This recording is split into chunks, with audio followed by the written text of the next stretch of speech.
Europe 1. 8h13, votre invité Sonia Mabrouk est le porte-parole d'Éric Zemmour et vice-président exécutif de Reconquête. Bienvenue sur Europe 1 et bonjour Guillaume Pelletier. Bonjour. On vient d'en parler dans notre journal permanent. Premier déplacement de campagne hier du candidat Emmanuel Macron à Poissy. Vous dénoncez depuis un certain temps un président qui ne descend pas dans l'arène. Emmanuel Macron a affirmé qu'il serait, je cite, « président autant que je le dois et candidat à chaque fois que je le peux ». Vous êtes rassuré ? Quelle comédie. Moi, je voudrais dénoncer ce matin avec gravité la posture, je devrais même dire l'imposture d'Emmanuel Macron à l'égard de l'élection présidentielle, à l'égard des Français, son refus de faire campagne, son refus de débattre, son refus d'assumer son bilan. Vous savez, la démocratie, c'est pas une option. Et il faut que chaque Français comprenne bien que lorsque la guerre en Ukraine finira, les souffrances de nos compatriotes n'auront pas disparu. Et que le réveil, le 25 avril au matin, pourrait être douloureux.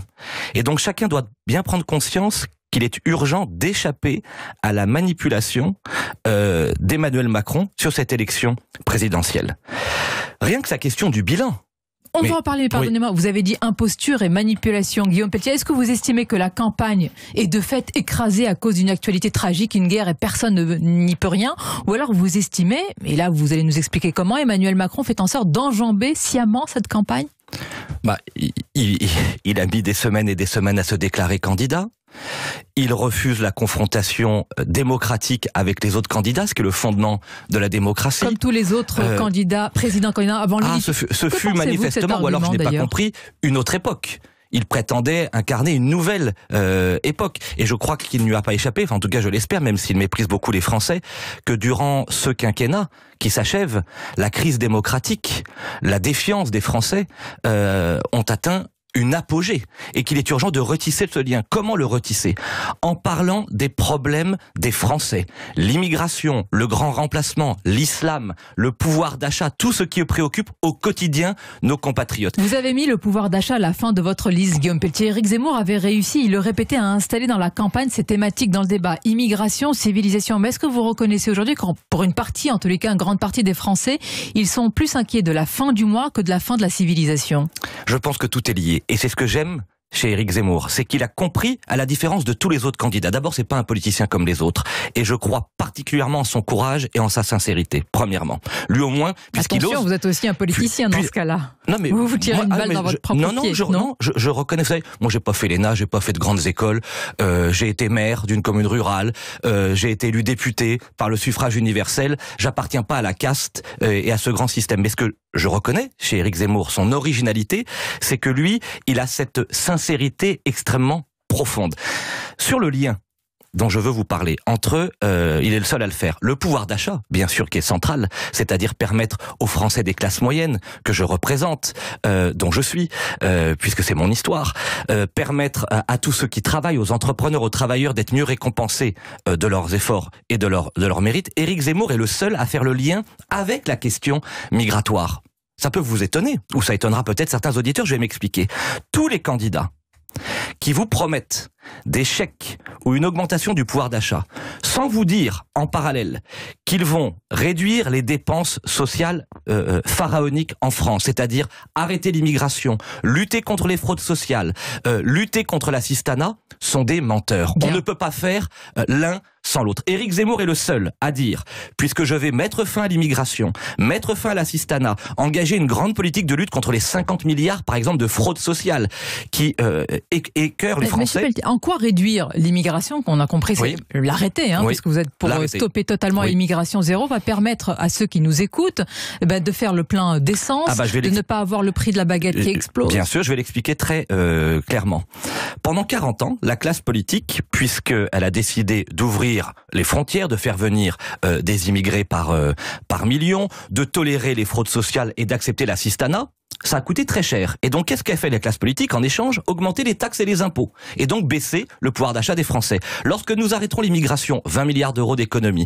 Lorsque nous supprimerons les fraudes sociales, 50 milliards d'euros d'économie. Lorsque nous ferons une vraie réforme des retraites avec Éric Zemmour, 20 milliards d'euros d'économie. Mais c'est demain qu'on a besoin de remplir, de faire le plein. C'est demain. Je suis bien d'accord. C'est aujourd'hui que les prix explosent. Il faut que les Français le temps que vous mettiez fin à tout cela. Oh non, vous savez, c'est dans un mois.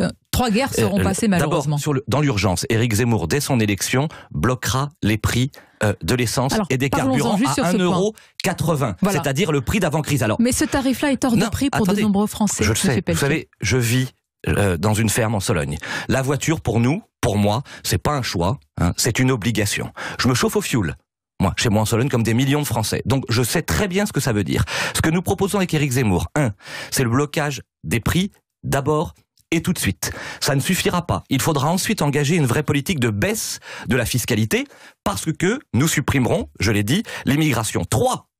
La grande différence entre Éric Zemmour et Emmanuel Macron, et je veux que chacun le comprenne, Emmanuel Macron est le premier responsable et coupable des conséquences que vont vivre les Français de la crise énergétique qui est en train d'advenir en Europe. Pourquoi ? Parce qu'Emmanuel Macron, pendant 5 ans par exemple, n'a rien fait pour relancer notre filière nucléaire. Le nucléaire, c'est la garantie de l'indépendance de la France et non pas de notre soumission aux enjeux du monde. Des chiffres ce matin. La Finlande dépend à 100% de l'approvisionnement du gaz russe. L'Allemagne dépend à 55% de ce gaz russe. L'Union européenne en moyenne à 40% et la France ? 17%. Exactement. Oui. Donc merci à nos politiques énergétiques depuis des années. Sonia Mabrouk, à nos choix depuis des années. Merci au général de Gaulle. Merci aux hommes politiques d'il y a 30 ou 40 ans. Honte à ceux des dernières années, et en particulier François Hollande et Emmanuel Macron, qui ont détruit l'investissement dans la filière nucléaire. Et cette destruction, nous la payons aujourd'hui. Oui, comme d'habitude, le en même temps permanent. Et donc j'appelle les Français à la lucidité. Si vous voulez élire demain un politicien comédien, un homme qui a fait rentrer 2 millions d'étrangers sur le territoire national, un homme qui tolère 1900 agressions à l'égard des Français les plus fragiles chaque jour dans notre pays, si vous tolérez que 50% des jeunes musulmans mettent la charia au-dessus des lois de la République, eh bien votez pour Emmanuel Macron. Si à l'inverse, vous voulez un président qui garantisse la puissance et l'indépendance de notre patrie, qui rétablisse la souveraineté et nos frontières, qui défende notre civilisation et qui garantisse la survie de la France et le bien vivre et le bien-être de nos compatriotes par une vraie politique de hausse des salaires et des baisses des impôts, alors votez Éric Zemmour. Il est là le duel de l'élection présidentielle. Monsieur Pelletier, sur un sujet essentiel et qui touche aussi les Français et au-delà, sur les réfugiés. Comment expliquez-vous la première position d'Éric Zemmour de ne pas accueillir les réfugiés ukrainiens ? La position, vous savez, il a expliqué d'ailleurs... Vous êtes d'accord qu'il a changé sur ce point ? Vous savez, il a expliqué très bien dans votre émission, qui était d'ailleurs très intéressante la semaine dernière sur CNews, c'était mercredi soir. Ce que j'aime bien, là encore chez Éric Zemmour, c'est la force de sa sincérité et de son courage. Qu'est-ce qu'il a dit ? Et être capable de reconnaître ses erreurs, peut-être. Et là, c'est très cohérent. Il a d'abord dit, plutôt que de parler de nos désirs vis-à-vis des femmes et des enfants ukrainiens, pensons à leurs besoins. Qu'est-ce que nous disent les femmes ukrainiennes ?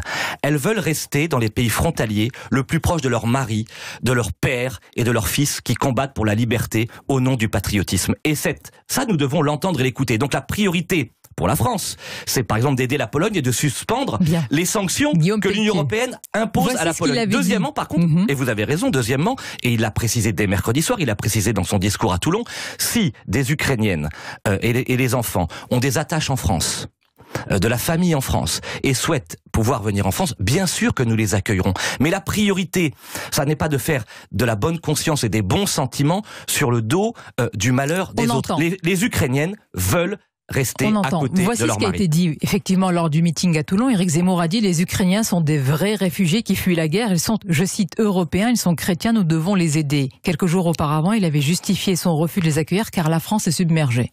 Changement de position. Est-ce que vous y avez participé? Est-ce que vous lui avez dit, Éric Zemmour, cette position ne tient pas pour notre électorat, pour les Français d'ailleurs? Il a très bien compris que entre l'émission du lundi et puis votre émission le mercredi soir, il a bien expliqué, il a clarifié sa position sans rien renier, parce qu'Éric Zemmour, c'est sa force. Là encore, son endurance, sa constance, sa cohérence. Il fait une différence, oui, et moi aussi, entre des réfugiés déplacés européens et chrétiens que sont les Ukrainiens, avec la position que nous venons d'expliquer, et des migrants économiques venus de la sphère arabo-musulmane et qui sont en train de mettre en péril notre civilisation. Bien, mais pas de différence entre les réfugiés, tout réfugié qui fuit la guerre, l'asile étant évidemment constitutionnel. Sur la question du droit d'asile, vous le savez, il faudra sacrément le réformer parce qu'il a été tellement détourné. Tout en accueillir les combattants de la liberté, tout en voilà, on sanctuarise le principe. Bien, accueillir les combattants de la liberté, oui, 1000 fois oui, mais accueillir au nom du droit d'asile des dizaines de milliers milliers d'étrangers chaque année sur notre territoire, non. Guillaume Pelletier, les conséquences de cette guerre sont énormes. Est-ce que tout cela ne bouleverse pas tout de même le projet des candidats? Au-delà des simples mesures potentielles, vous nous avez dit le blocage là, des prix du carburant, est-ce qu'il ne faut pas revoir tous les projets économiques à l'aune de cette guerre? Est-ce que tout n'est pas bouleversé, balayé? Là encore, ce que j'apprécie chez Éric Zemmour, c'est que, sans avoir, parce que personne ne l'avait anticipé cette guerre, le programme économique qui est le sien, c'est-à-dire une immense et inédite baisse des taxes et des impôts qui pèsent sur les Français, sur le travail, sur les entrepreneurs, pour nous permettre d'augmenter les salaires et le pouvoir d'achat. Vous le savez, Sonia Mabrouk, vous m'avez invité suffisamment de fois pour que j'en parle avec... C'était dans mon livre Milieu de cordée, c'est le grand combat, là aussi de ma vie, les classes moyennes et la récompense du travail et la hausse des salaires. Éric Zemmour, c'est le cœur de son programme. Mais à la différence de tous les autres, il ne fait pas semblant, il ne promet pas d'échec sans s'attaquer à la cause. Mais c'est un programme plutôt libéral, alors que Marine Le Pen, sur un même segment politique que vous, incarne davantage, et là c'est pas une opinion, la candidate du pouvoir d'achat. Mais notre différence avec Marine Le Pen, c'est que, bien sûr que Marine Le Pen fait un certain nombre de propositions, d'ailleurs que je soutiens volontiers, mais Marine Le Pen ne dit pas comment elle finance tout ça. Vous savez, quand on fait de la politique au sens noble du terme, on doit dire la vérité aux Français, comment on finance. Eh bien nous, avec Éric Zemmour, comment on finance? Elle le dit, comment on finance ces hausses des salaires, ces baisses des impôts? On met fin à l'immigration, on met fin à l'assistanat, on met fin aux fraudes sociales, on met fin au gaspillage, à la gabegie et à la bureaucratie qui règne dans notre pays.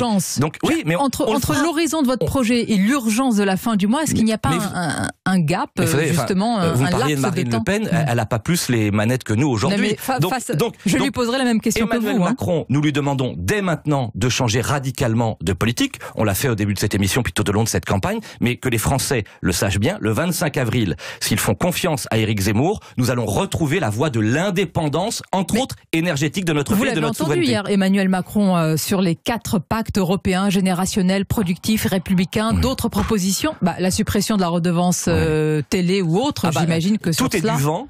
Tout est du vide et tout est du néant, sauf effectivement quand il reprend, parce que comme il n'a pas d'imagination, les idées d'Éric Zemmour. Bon, ça c'est Macron, quoi.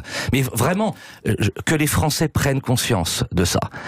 Le 25 avril, le réveil peut être douloureux. Monsieur Pelletier, c'est pas parce que la situation lui profite, parce que dans cette crise, il y a un réflexe légitimiste, que lui en profite. Vous trouvez qu'il en profite pas? Je vous pose la question. Ah mais s'il avait un peu d'honneur vis-à-vis du peuple français et de respect de la démocratie, il accepterait le débat avec ses contradicteurs. Il accepterait qu'on parle de son bilan cataclysmique. Enfin, vous savez, les Français sont lucides, et j'espère en tout cas que ceux qui ne le sont pas encore finiront par ouvrir les yeux dans les 33 jours qui nous séparent du premier tour. Cette élection présidentielle, c'est pas pour 5 jours ou pour 5 mois, c'est pour 5 ans.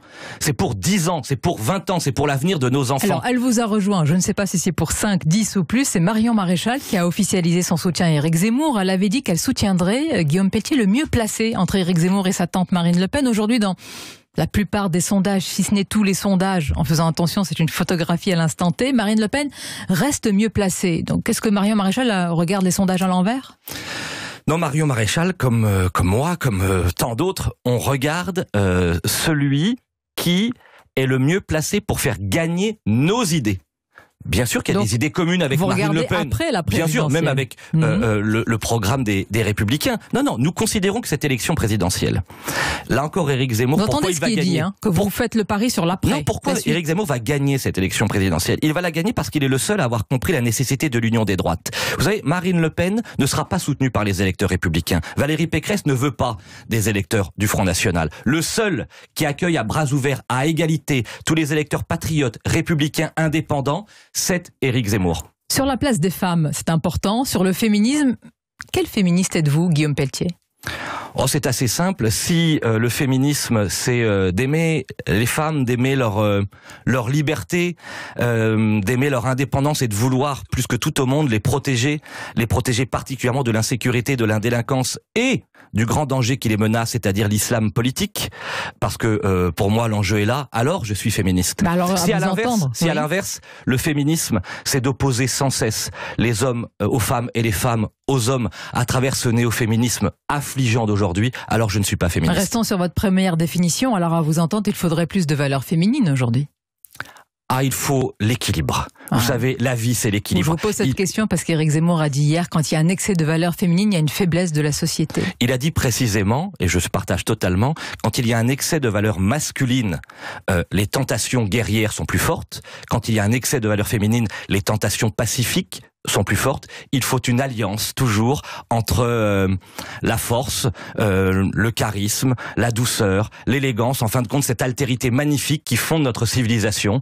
Les femmes ont besoin des hommes et les hommes ont besoin des femmes. Je suis profondément attaché à cette altérité. Merci Guillaume Pelletier d'avoir répondu à nos questions ce matin. Je vous souhaite une bonne journée ainsi qu'à nos auditeurs. Merci Guillaume Pelletier. Merci.